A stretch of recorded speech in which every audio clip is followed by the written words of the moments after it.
In a full-scale nuclear war, the immediate destruction is staggering. Hundreds or even thousands of nuclear weapons could be deployed by warring nations following the logic of mutually assured destruction. When a nuclear weapon detonates, a bubble of gas hotter than the sun forces into existence. Everything within kilometers immediately begins to burn. A devastating shock wave spreads outward, causing most of the immediate destruction. Within hours, the fires consume everything across tens of thousands of square kilometers, killing hundreds of millions of people. But this is only the beginning. The real killer emerges in the hours that follow. Massive fires consume cities, forests, and fields across the globe. The heat from these fires is so intense that it creates its own weather system. Hot air and smoke rise into the atmosphere, pulling fresh air and oxygen from the surroundings, which feeds the flames even more. This creates a colossal updraft that forms what scientists call a pyrocumulonimbus cloud, carrying soot and aerosols high into the stratosphere. A single city fire is a tragedy, but a full-scale nuclear war would create hundreds of firestorms simultaneously, sending up to 150 million tons of soot the size of a skyscraper directly into the stratosphere within just days and weeks. Normally, soot from large fires is washed out of the atmosphere by rain. But these pyrocumulonimbus clouds reach altitudes well above where rain clouds form. Once they enter the stratosphere, there is simply no weather to remove them. The soot can remain aloft for years. As it blankets the Earth at high altitudes, it absorbs sunlight and prevents it from reaching the ground. This is nuclear winter, not a science fiction scenario where the sky turns dark, but something more insidious. Just a little less sunlight hitting the ground causes immediate climate change, faster than any living being can adapt to. The climate shifts almost immediately. Within weeks, our seasons become unrecognizable. Winters stretch much longer, summers become shorter and colder, or disappear altogether. Less evaporation over the oceans means less rain and potentially massive droughts.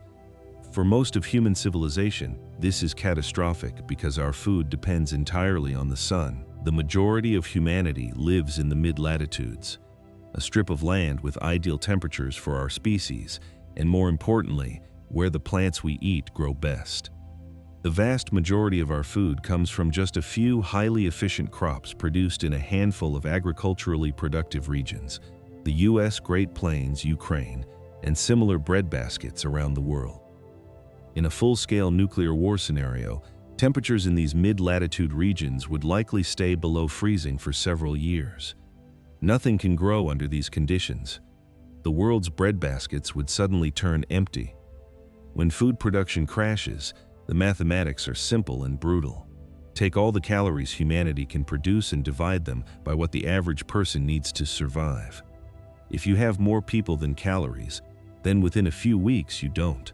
Humanity has only a few weeks' supply of stored crops and food, nowhere near enough to survive such a drastic drop in production.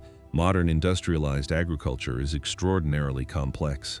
It relies on functioning supply chains delivering massive amounts of fertilizer, chemicals, specialized machinery, fuel, and parts. After a nuclear war, especially if the countries that produce most of the world's food were part of the exchange, much of this infrastructure would simply cease to exist. Oil, refineries, ports, and distribution networks would be destroyed, crippling global food production even further. The actual scenarios that scientists study reveal the true scope of the catastrophe.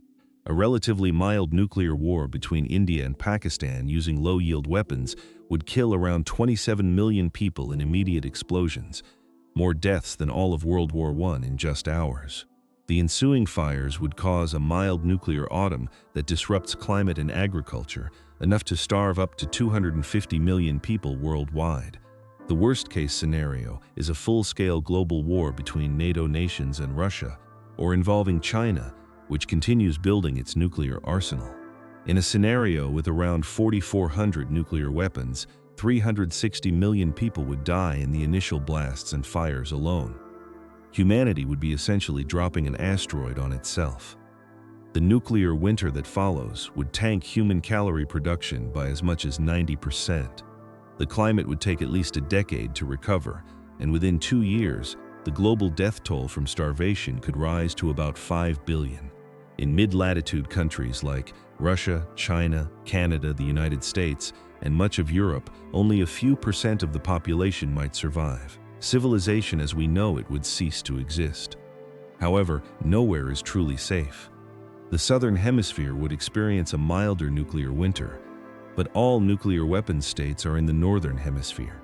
A handful of countries, Australia, New Zealand, and Argentina, might endure long enough to have a chance at survival, though even this is uncertain.